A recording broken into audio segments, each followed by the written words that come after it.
to do a real quick sound check. Listen, that's my voice over the speakers. This is what it sounds like. You good? Okay. If we're good, then we're good.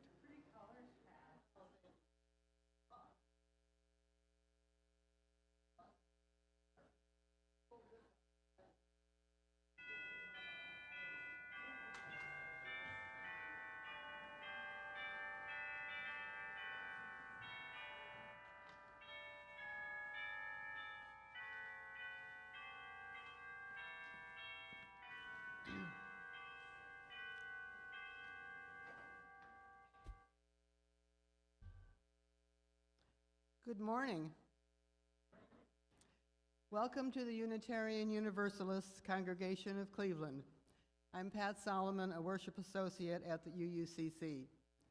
We are here on the land of indigenous tribes who settled and passed through over centuries. Current Cleveland residents of Indian descent are represented by the Three Fires Council of the Great Lakes. We especially welcome any guests who are visiting us for the first time, either here physically or joining in the cyber world.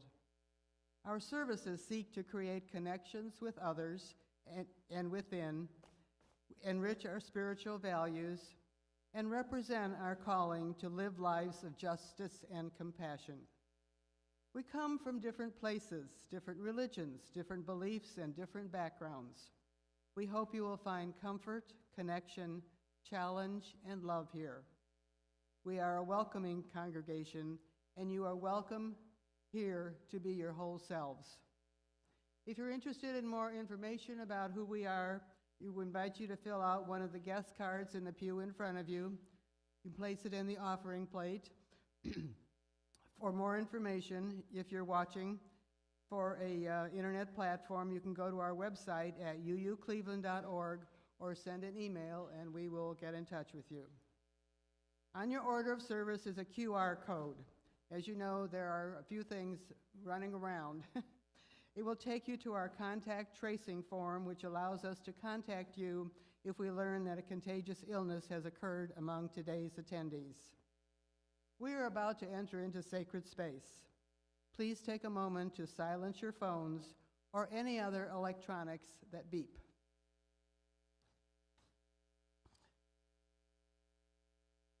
Please join me and Barbara Hill-Newby, who will be lighting our chalice. Barbara is a member of the new safety team, which you will hear more about after the luncheon today. We're reading our covenant on the yellow card. We cultivate trust with one another by celebrating differences, honoring boundaries, and offering compassion and care. We listen to each other deeply with curiosity and wonder. We speak for ourselves without need to defend ourselves or persuade each other. We create safe and brave space for healthy conflict, creativity, and fun. We reconcile through forgiving and making amends when we hurt each other. Thank you, Pat and Barbara. Good morning.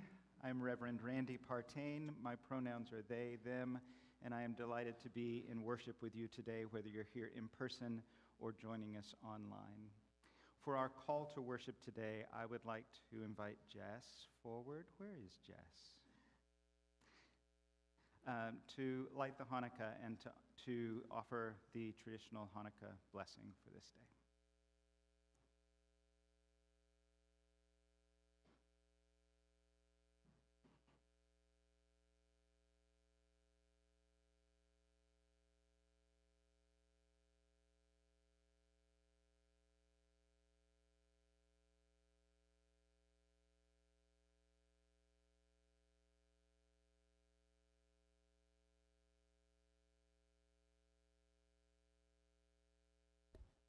Baruch atah Adonai, Eloheinu melech haolam, asher kiddushanu b'mitzvotanu lahadlik ner Chanukah.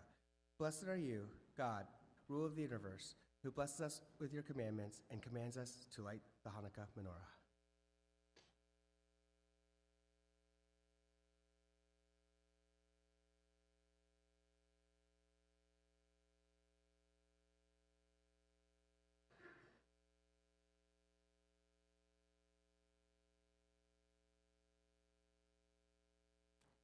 Thank you, Jess.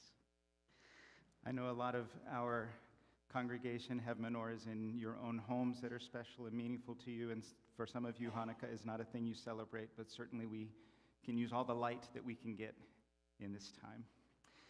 We're going to sing hymn number 295, Sing Out Praises for the Journey. This is in the gray hymnal, but before we do that, I invite you to take a moment and welcome one another. If you see a face you don't recognize, please make a special effort to make that person feel welcome.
Each Sunday, we take a moment to share our joys and concerns.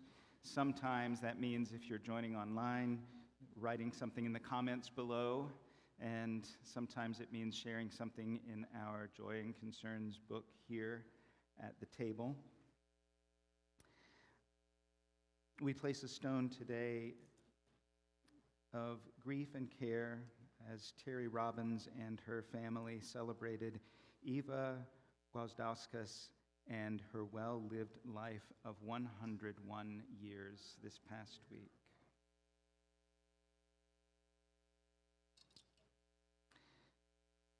A stone of healing for Peggy's friend Morgan. He is having complications after emergency surgery earlier this week. So a stone of healing for Morgan.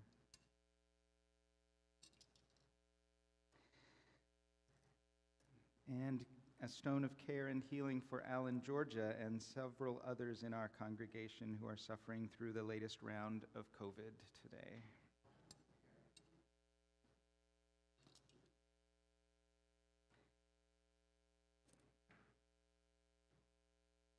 And a stone of strength and love to the Cleveland Heights and University Heights School District, Over the past 2 weeks, the community is in mourning over the death of 2 Heights High 2023 graduates and a 13-year-old Roxbury Middle School student. And a single mom with 4 children had a house fire early Monday morning, losing everything and lucky to have survived. Friends, colleagues, and students are hurting during this time in our neighborhoods. Strength and love to the school district.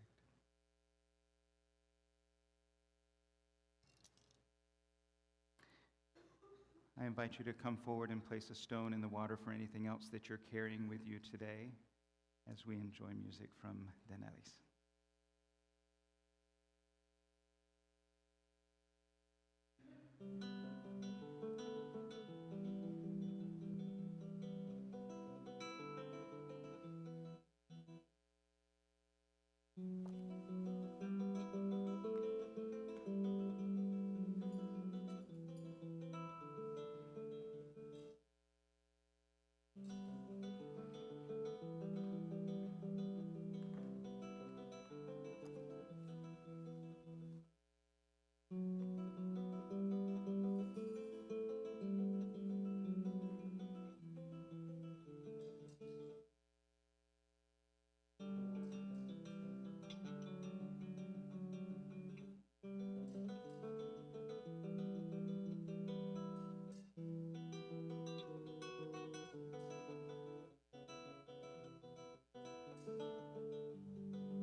We place a stone to acknowledge all of those joys and concerns shared online today.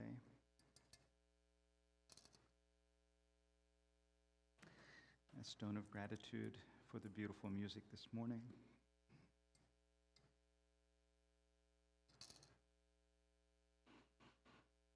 And a reminder that these are now ours, our joys and concerns that we hold together. And we hope that by sharing our joys and concerns with one another, that our joys will be magnified and our burdens lessened. Amen.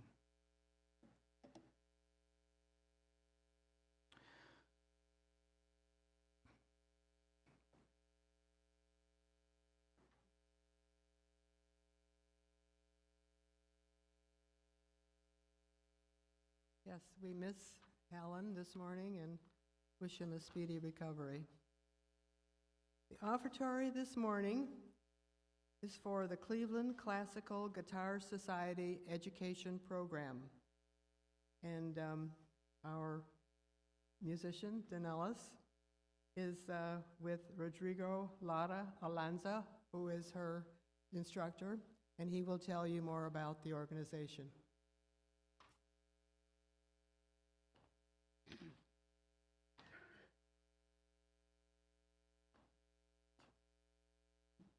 Good morning.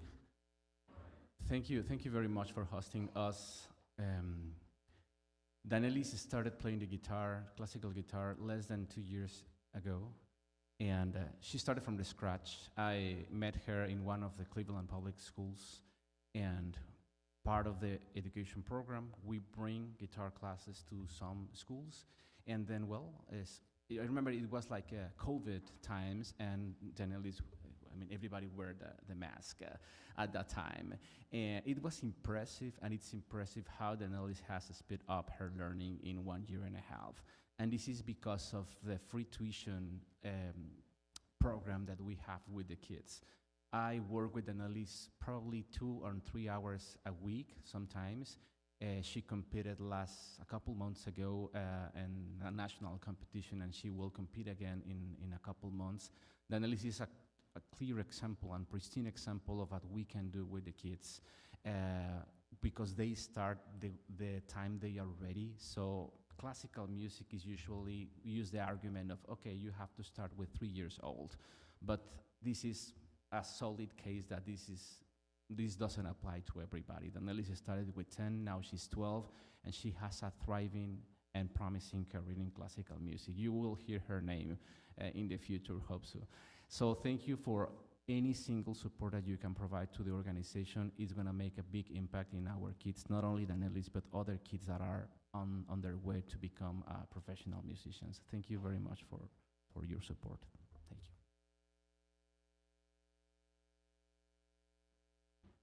Thank you, Rodrigo. And you may place your offering in the plate, or as in the order of service, you may give by Cash App, handle $UUCC 44122. Thank you.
From Reverend Laura Horton Ludwig, The Imprint of Love. Spirit of life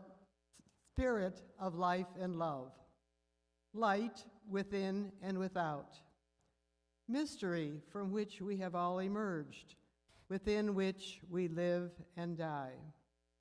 Be with us now as we allow ourselves to drop into the silence and stillness at the center of our being.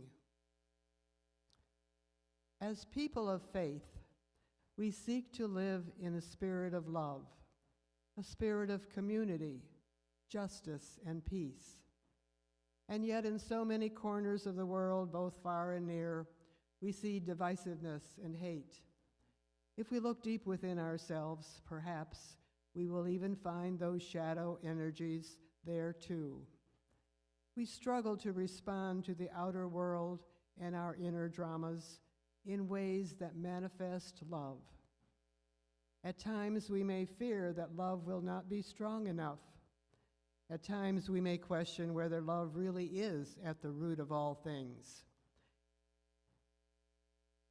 In this world with so much struggle and suffering and discord, we may struggle to hold on to our faith in love, knowing that if all things come from the one source we proclaim, that source must somehow hold hate as well as love, violence as well as peace, evil as well as good. This is the mystery within which we live and die. These are the questions that haunt our days and nights. And yet we are not without hope. Our struggles and our questions testify to our longing for peace, for love. Our very longings are born out of that mystery we dare to address as spirit of life and love. In the stillness and silence of our own heart, we read the imprint of love, created not by our own will, but planted there for us to discover, by what or whom we cannot know, and yet it is there. A clue, a talisman, a beacon, a light within. May it keep hope alive even as we dwell in mystery. May it guide us all as we seek to act wisely and well. May it help us to be vessels of compassion for one another and for our world. Amen.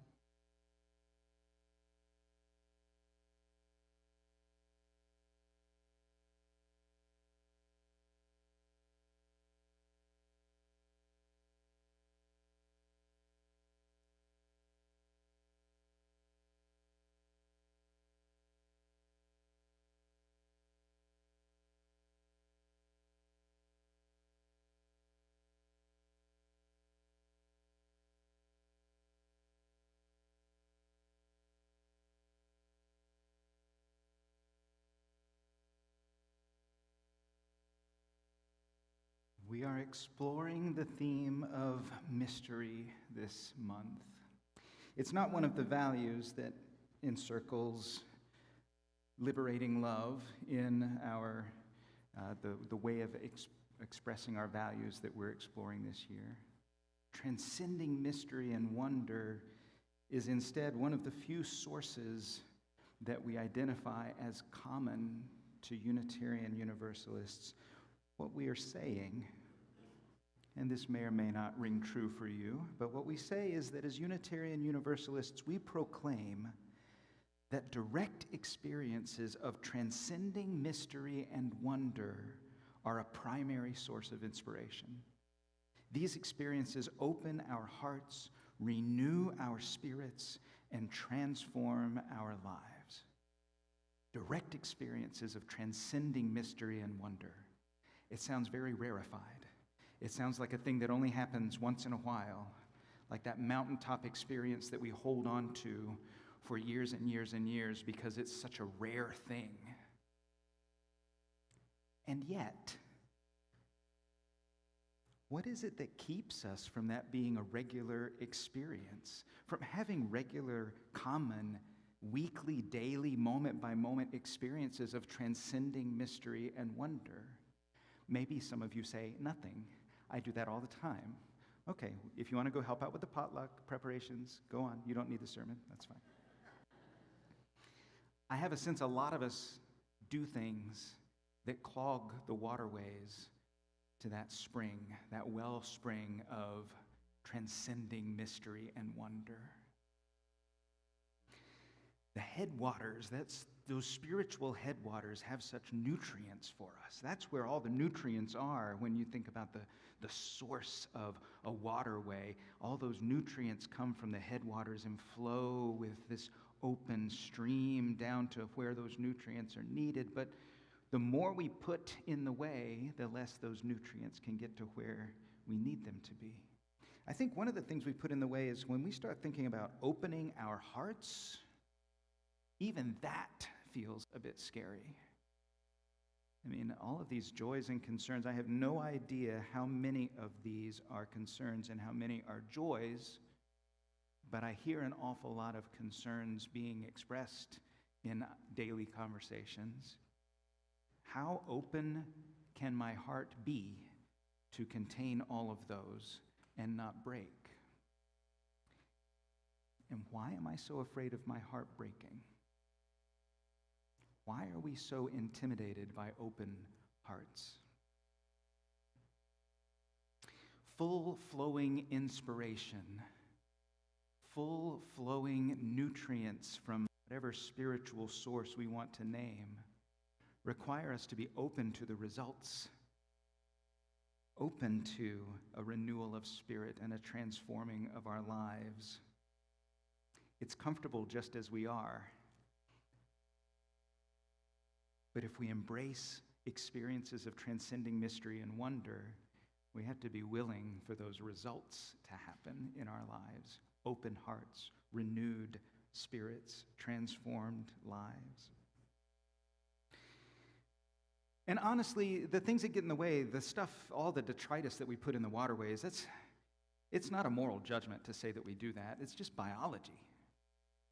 Our brains are always picking up cues from the environment. We need to know whether it's safe for us to connect or whether we need to protect ourselves. It's happening moment by moment. It's happening right now. You're taking in information and your brain is figuring out, can I connect? Is this safe? Or do I need to protect something right now? You may do this in your family lives. Maybe you remember a Thanksgiving dinner conversation in which you were constantly processing cues. Do I open my mouth and say this thing, or do I just keep my mouth shut? How safe is it for me to say what I'm thinking right now? How safe is it for me to express my authentic self in this environment? What do I need to protect from these people whom I love and care for? And yet, the cues that I'm picking up on say, keep your mouth shut and eat the cranberry sauce. We are always picking up on these cues. Maybe you do at your workplace. Maybe there are situations you can think of at work where you say, this feels safe enough for me to speak into this situation. Or this feels like something that is really, really risky. Even though my heart is calling me to it, my values really are pulling me toward this action, but it does not feel safe. Leadership of a congregation or a ministry team in a congregation has a lot of responsibility, and people respond to that responsibility in a lot of different ways. Some people are on high alert all the time. I've got to protect this ministry. I've got to protect this congregation. I've got to make sure things get done. I've got to take care of this, or nobody else will do it, or at least nobody else will do it right. We're on high alert, active. We want to make sure everything gets done because we feel responsible, and that responsibility carries a sense of threat with it. We've got to take care of this. And sometimes that responsibility seems overwhelming, and we back off. And we say, you know what, this is too much. I should not have said yes to this. I'm going to back off. I'm going to sit in the corner and watch. Somebody else will take care of this if it's important, because I certainly can't. I don't have the capacity to do what I said yes to. And I can't tell anybody because then they'll think less of me. So I'm just going to back off over here and hope nobody notices that I'm not doing the thing that I said I would do while somebody else takes care of it. These are the two things that our biology tells us to do. When we pick up cues of threat in the environment, we either want to back away from it or we want to take action, sometimes fierce action. I can recall something just this morning where my biology said, threat, take swift action, shut this down. I'll say more about that in a second. And I'll apologize. I'm sorry. But it's not a moral question. These things that we do, we pick up on cues and our brain says, do this, and we do it. So where do we welcome direct experiences of transcending mystery and wonder in the midst of all of that? If we are constantly picking up cues from our environment, and those cues, more often than not, are threatening, and we're trying to decide whether we need to run away or whether we need to dive in and do something about it, where do we experience transcending mystery and wonder in all of that? Where's the space for it? There have to be some kind of cues in our environment that we can interpret as safe enough for open hearts and renewed spirits and transformed lives. We have to feel safe first. If we don't feel safe, we're not going to be able to do that thing, to open our hearts to experience the real rush of spiritual nourishment that we can get from those headwaters. We have to convince our biology, our brains, our chemistry, that it's safe to do this really spiritual thing. It seems like they should be divorced, right? It seems like our spiritual lives should be completely separate from our biological realities, that our biology is somehow not sacred. Isn't that a weird thing to say? That our biologies are somehow not sacred. We say every body is sacred when we start talking about things like reproductive justice. When we start talking about affirming different people's identities, we say every body is sacred. And yet when we start thinking about our own chemistry, maybe we don't think that that is sacred too, and that it deserves our spiritual attention. We need to know physically what well-being feels like. We need to know where it lives in our bodies. Maybe you can think of a time when you felt safe. Maybe you're remembering a time of transcending mystery and wonder, or maybe it's just a time when you felt safe enough to say a thing that you might otherwise have been afraid to say, or to do a thing that you might otherwise have been afraid to do. What did safety feel like? Where did it live in your body? I keep putting my hand here because I guess that's where it lives for me, but it doesn't need to live there for you. Maybe it lives somewhere completely different. Maybe it's just a feeling of being grounded or connected. But what does it feel like to be safe? And what would you have to do more or less of to have more of that feeling? To open the floodgates of inspiration and connection and safety. If we can remember what it feels like, we might be able to draw a mental path back to that feeling. We might be able to, maybe you think of it as a rope that you can hang on to. Maybe you think of it as a pathway. Maybe you think of it as an elevator that gets you to that spot, or a stream of light that you can step into. However it makes sense to you, once you know what it feels like, you can guide yourself back to that place. But it requires picking up on the cues around us that mean safety. We have to be willing to tune in to the right things. And maybe we need to be willing to give each other the right cues in spiritual community. What cues do we need from one another to remind each other this is safe space? You don't have to take care of everything all by yourself. You don't have to kill yourself trying to do everything that this ministry requires of you. And you don't have to hide back there in the corner. You can come here and do the part that's yours to do. And I'm not pointing to anybody in particular. You don't have to look. But we are in this together. This is safe. We're not going to judge you. We're not going to chastise you. We're going to be safe community for you. What cues do we need for that? Maybe it's facial expressions. Maybe we just work on how we relax our faces when we're in meetings with each other. Maybe it's our tone of voice. Maybe it's just the way that we say things in emails. Oh my goodness, so many cues of danger in emails. Maybe it's the specific words that we choose to use. As a spiritual practice, something that we can do, this is a really weird sermon for me to even be giving, because when I was in the search process several years ago, a different congregation's search committee asked me, how will you provide experiences of transcending mystery and wonder? How will you provide experiences of transcendence to the congregation? And at the time I said, I don't think I can do that. I think we can work on the spiritual skills. I think there are spiritual practices that can open ourselves up to that, but I don't think you can expect an individual to just give you transcending experiences. That seems really weird. So I'm not giving you an experience. But there are some spiritual practices that can open ourselves up to those experiences more. And we have to be honest. That's the problem with all these spiritual practices. We have to be honest with ourselves. And the first piece of one spiritual practice is that we can listen to the story that we're telling. Just listen to it. Whatever story we are telling, when we feel a sense of danger, we might stop and ask, what is the story that as long as we're physically safe, what's the story that I'm telling right now? I'm not going to judge it. I'm not going to try to change it. Just what is the story?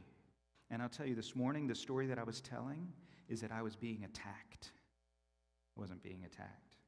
Somebody had a concern, and it was on a Sunday morning, and it was a busy Sunday morning. But the story that I was telling was, I'm being attacked, and I need to defend myself. Because when I'm attacked, that's what you got to do. You got to defend yourself. That's the story I was telling. So then you can be curious. Based on that story, what state are you in? Are you mobilized? Are you wanting to take action? Or are you shutting down? Because we could do either one.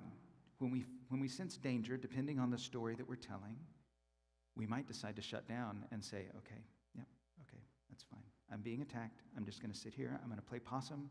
I'm going to just nod my head, and this is going to stop eventually. That's not what state I was in. I was in a mobilized state. I wanted to do something about it. I wanted to say the right thing, convince the person that they were wrong, because I felt that mobilization from the story that I was telling. And then we can ask, how do we change the equation? Because our brains are doing this math: connection or protection. Is it safe for me to connect, or do I need to protect something? And if I feel like I need to protect something, myself, my ministry, my family, my job, whatever it is that I feel like I need to protect, some of us feel like we need to protect the planet, which is huge. If I'm feeling that need for protection, how do I change the equation so that there's a little bit more on the connection side? We can identify the cues that we're taking in that say danger. Maybe it's somebody's tone of voice. Maybe it's a word we're reading in an email and putting meaning on. Maybe it's somebody's body posture. What are the cues that we're taking in that mean danger? And are there ways to reduce that sense of danger or resolve it somehow? For instance, I could have said, can we talk about this on a time that's not Sunday morning? I could have said that because I could realize that Sunday mornings I have a lot in my brain. You know, it's not a good time for me to have deep conversations right before a service. So maybe we need to say, instead of asking somebody else to do something, maybe we just need to reframe a word that we're reading. What can I do to change how dangerous this feels right now? And what are the cues of safety that I'm missing in the midst of this? Are there things around me that tell me that I'm safe that I'm not paying attention to? Because if I can pay more attention to those, I can shift that equation more toward connection. How do I create more of a sense of connection and less of a sense of protection? And then we can see what emerges from that. Once we've told the story, we see whether we're mobilized or withdrawn, and we figure out what cues are we really paying attention to, then we can see what emerges. We can stay curious, see what forward movement looks like, find creative solutions. When we're in that protection state, we can't do those things. We can't find creative solutions if we're just trying to protect something. But when we can change the equation more toward that connection side, there's possibility there.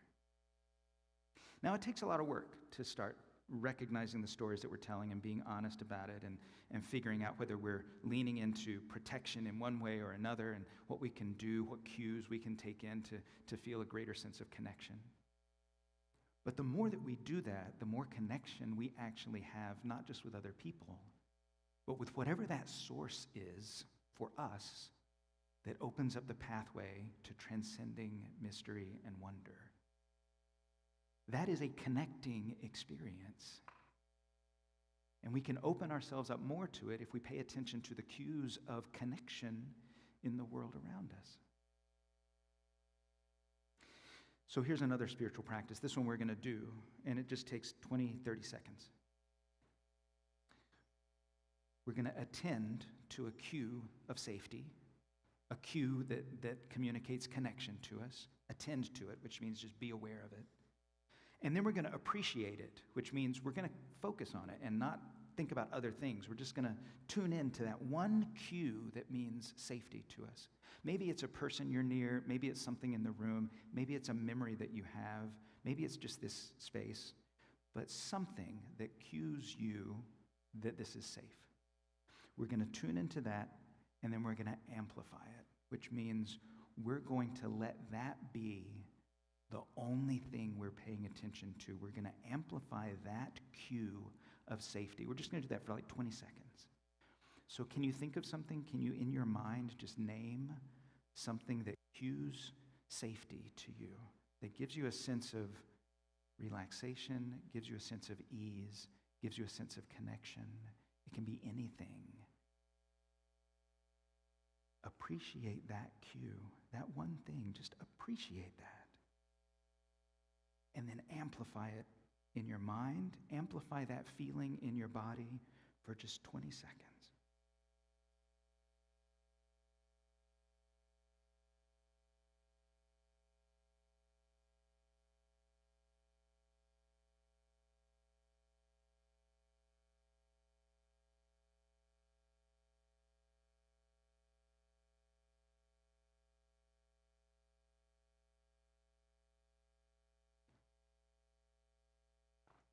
Did anything change?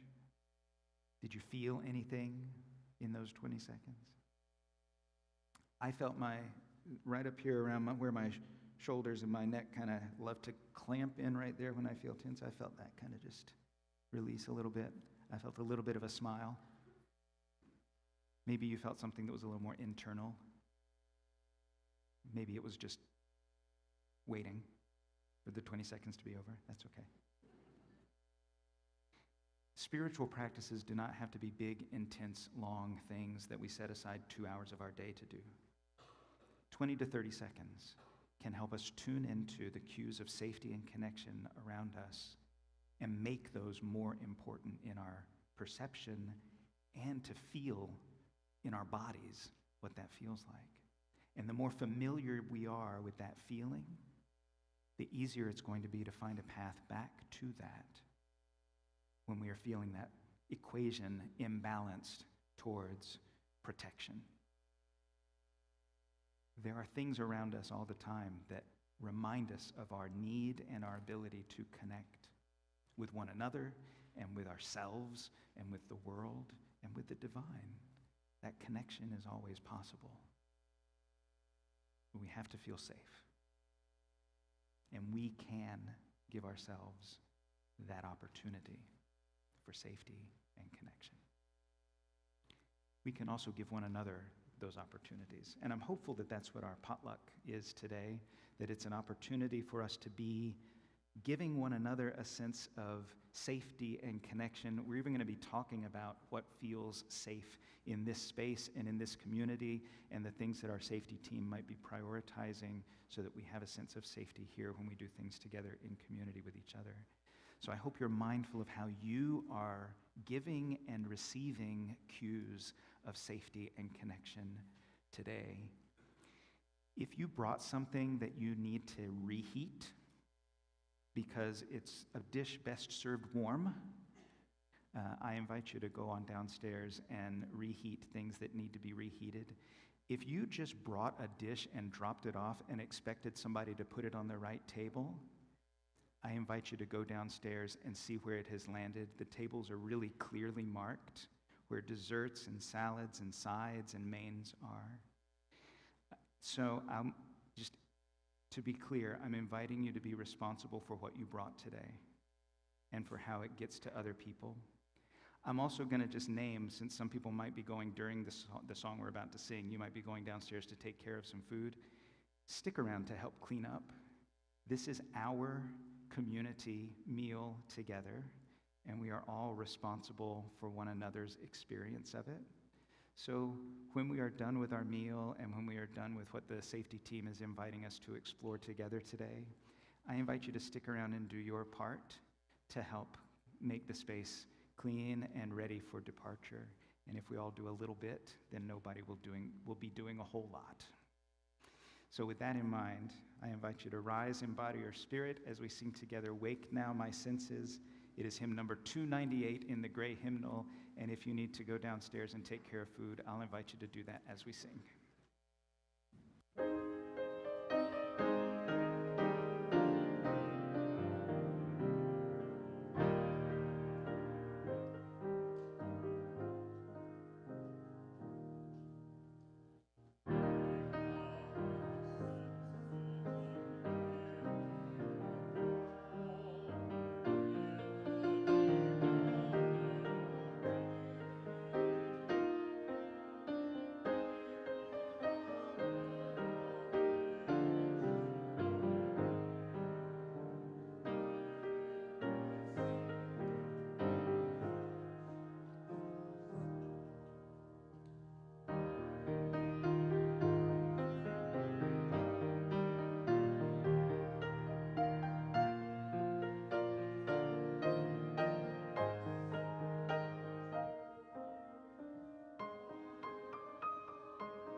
As I mentioned, we're going to have a potluck and conversation right after the service today. It is a community effort, and if you didn't bring anything, you're welcome to stay and dine with us and to participate in our cues of safety and connection that we're going to be spilling out all over the place.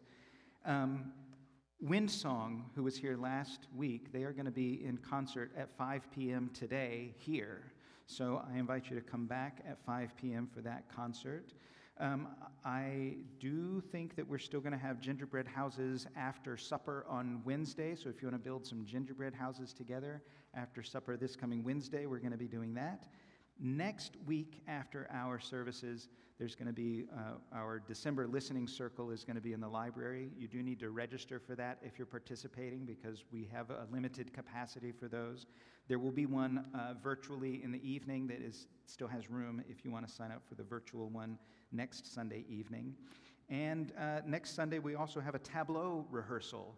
I know the tableau is supposed to be completely impromptu, but because of COVID shutdown, there are some people in our community who would like to participate in the tableau that have no frame of reference. And so during our RE time next Sunday, there'll be a little bit of preparation and rehearsal time for the impromptu tableau that requires no rehearsal whatsoever. If you're not able to be there for the rehearsal next Sunday, you can still participate on Christmas Eve in the tableau if you would like. We will have a Christmas Eve service at 5:30. Music will start, and then the service will begin at 6. But show up at 5:30 because we've got so many talented people here that are going to be providing music for us that evening. The morning of December 24th, because it is a Sunday morning, we're not going to have worship service here. We'll have a time of sharing winter poetry and readings and some music in the fellowship hall. And these will not be particularly Christmas themed. So if this is a time of year when there's a lot of complicated feelings, I'm hopeful that that Christmas Eve morning time together will be a safe place for you to be in community with us. We also have a solstice ceremony on December 21st, and that's going to be at 7 p.m.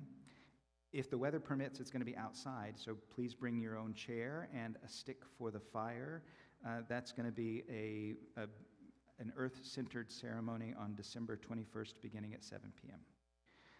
Lots and lots of stuff happening this month, and there's more that I'm not mentioning that you can look in your newsletter for. We try to give plenty of advance notice about things, but we don't always succeed at that. So read your newsletters that come out on Thursdays and help us to keep track of anything that we might miss so that we can keep everyone informed. As we go forth from this place, may we recognize our own equations between connection and protection and guide ourselves back toward that place of connection as we are able, and help guide one another back there as we are able as well. Go with peace and courage. Amen.